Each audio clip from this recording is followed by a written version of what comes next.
Hi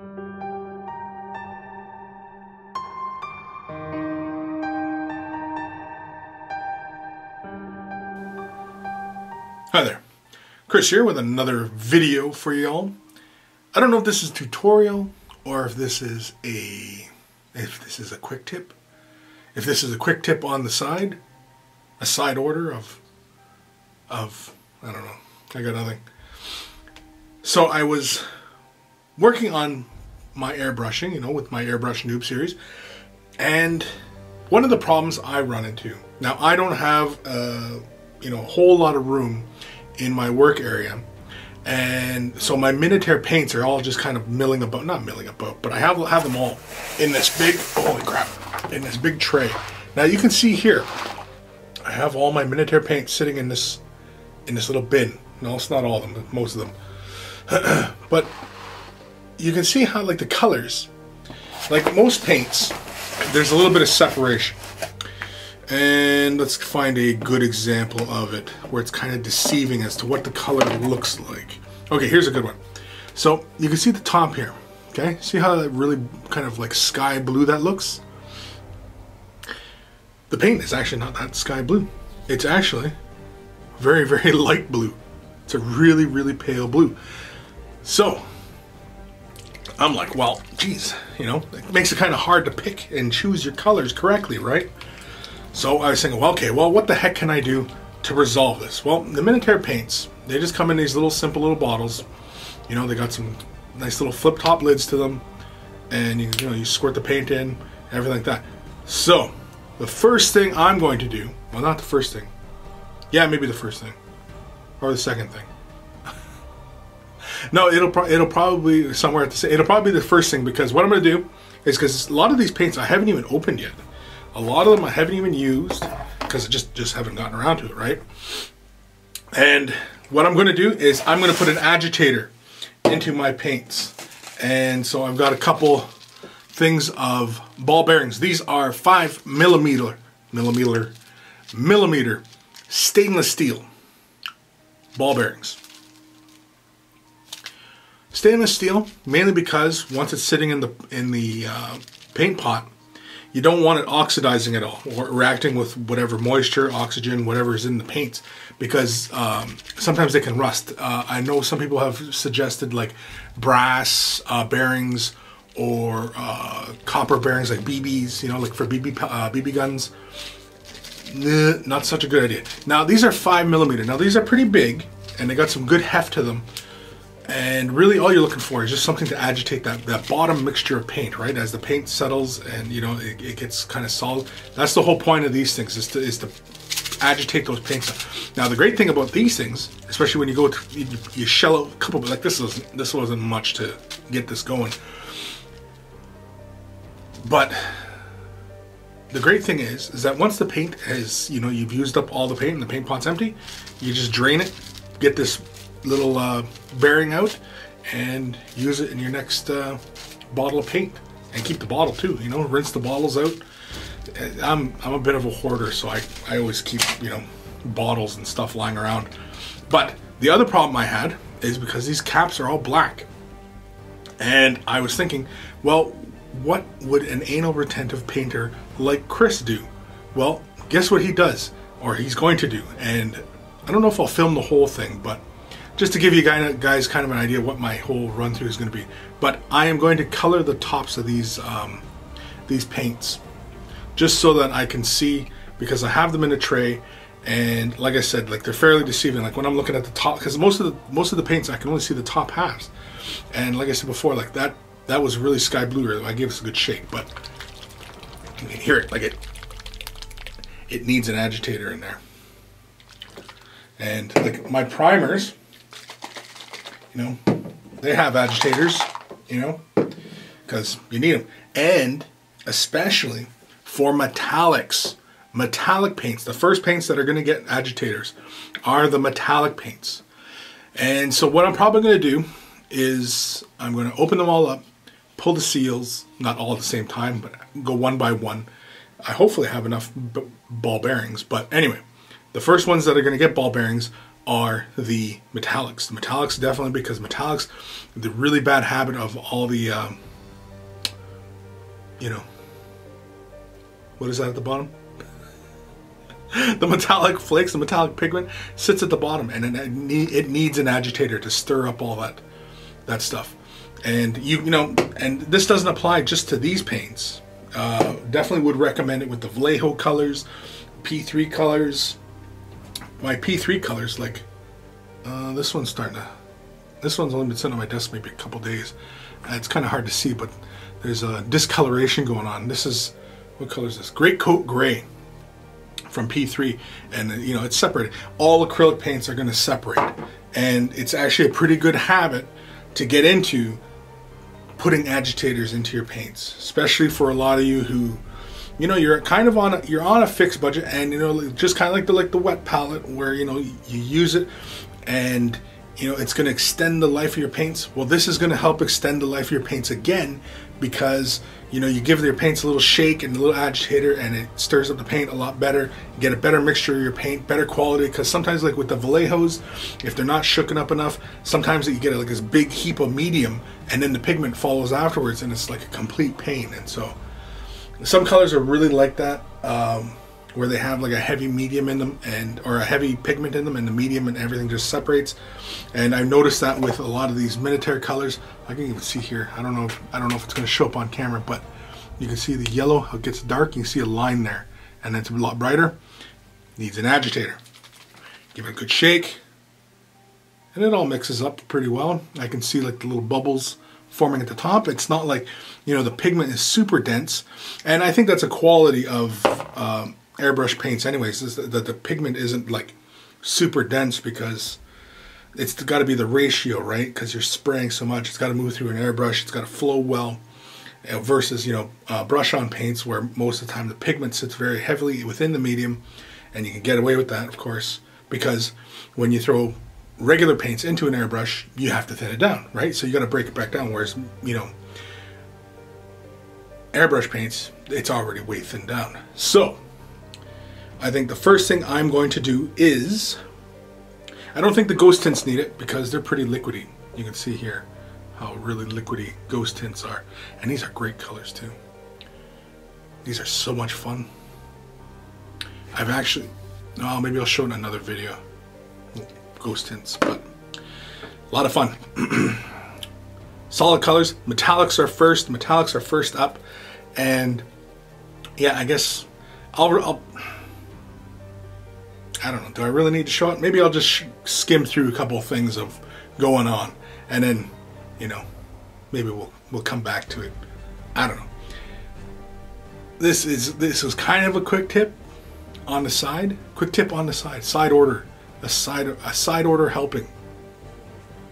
No, that sounds terrible. I don't know. Because I already do quick tips in the vault and for mini wargaming, and you know, I don't do a lot of painting videos like for my channel, like tutorials, because, well, I do it as a day job. So, you know, what can I call this series? I need everything's got to fit within a series, right? I can't just make a video and just, you know, be happy with it, right? Like the wet palette. Wet palette was a tutorial, because really there's not a lot of wet palette tutorials out there pertaining to our needs as miniature painters. And now I'm just kind of rambling, really. So I think I'm going to get to work. So yeah, I'll record it, and we'll go. It's probably going to take me forever, because there's like 100 paints here. So let's get to work.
All right, so as you can see there, I just immediately just kind of went through.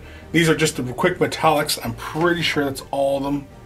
I can't be 100% sure. I'm sure I'll probably encounter a couple more. I don't know, there's a lot of paints here, so.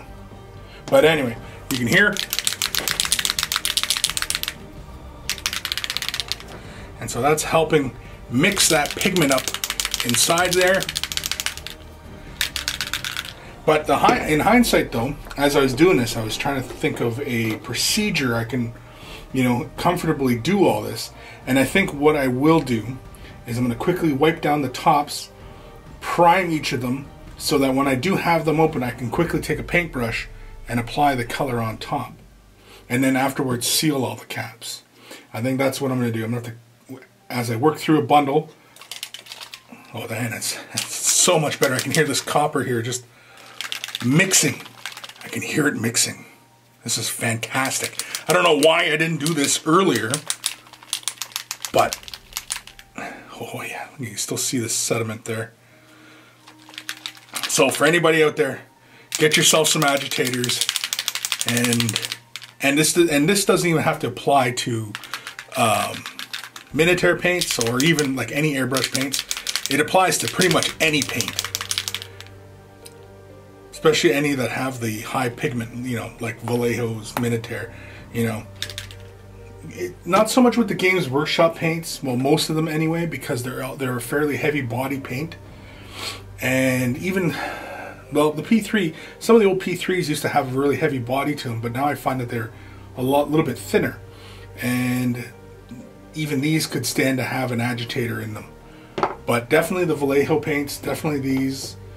Probably the Army Painter, Reaper, I do believe. Reaper already come with them. Most of them anyway. They'll have a little agitator inside them. So, yeah, I think that's what I have to do. I'm going to wipe all these tops down of all my bottles. This is going to be really boring stuff. I don't know how interesting this is going to be, but I'm doing it anyway because I'm going to wipe all the tops down, wash them, then I'm going to prime each of them, and then when I have each color group, I'll just, you know, open them up, tear the seal, take a paintbrush, color the lid, drop a plunk, and, you know, move on. It's tedious work, I know, and I'm not gonna really do it for the glosses either, because the varnishes. Wait, because it really doesn't need it. Even got drying retarder. At what point in airbrushing would you need drying retarder? That's another question for you guys. All right, back to work. Enough dilly-daddling.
As you can see, lids, well, you can't see all the paints right now, but they're pretty much all covered.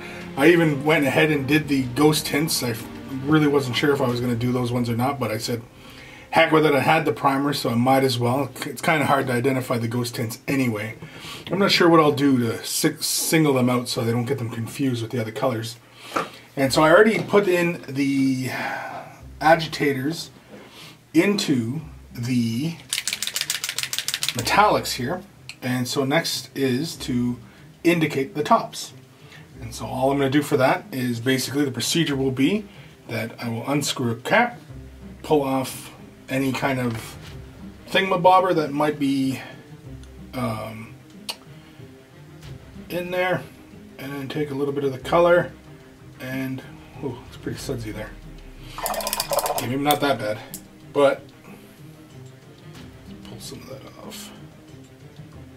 Okay, and hopefully that stays nice and visible like that. I don't know. Give it a shot. See how it goes. But just slap a little bit of the color on top. It's not going to be perfect or anything like that. There we go. Pop some of the bubbles. You know what I should do though, before I even do tempt that, is to give these things a really good shake. This one I already shook up lots as I was using it the other day. But oh jeez, now it's getting everywhere. Man, I'm getting paint everywhere now. It's all over my fingers. Anyway, I mean, the way it glistens and everything like that, you can tell it's a metallic. So, one down, a whole bunch more to go. So, that's going to be the procedure for this. Give them a good shake, throw the edge shader in, give them a good shake, and then put some paint on top while I have the paint open. Seems about the logical way to go about it. I don't know. I could be wrong, but either way, just trying to get this stuff done because I'm tired.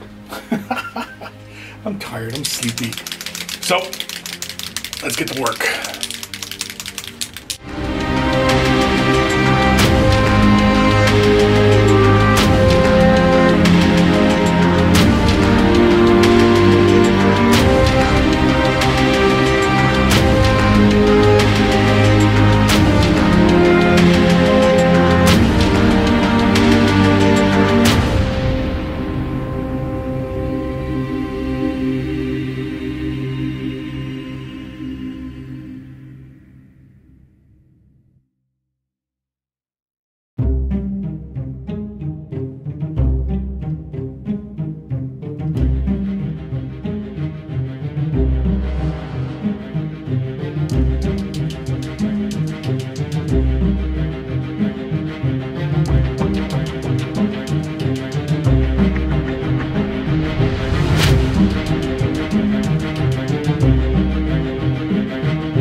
So as you can see, after much gnashing of teeth and crying, sweat, tears, and some blood, you can see we have all of the paint pots colored. You can see that the ghost tints have the little half mark on them just to designate them as ghost tints, just to identify them from the rest of the paints.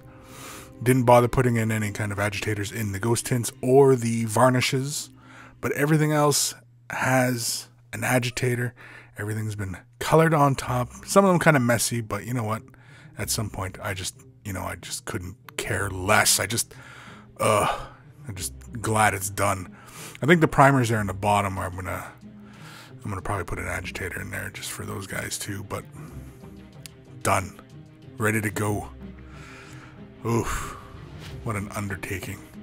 It wasn't really that bad, but you know, I'll whine and complain, but hey, oh well, it's done.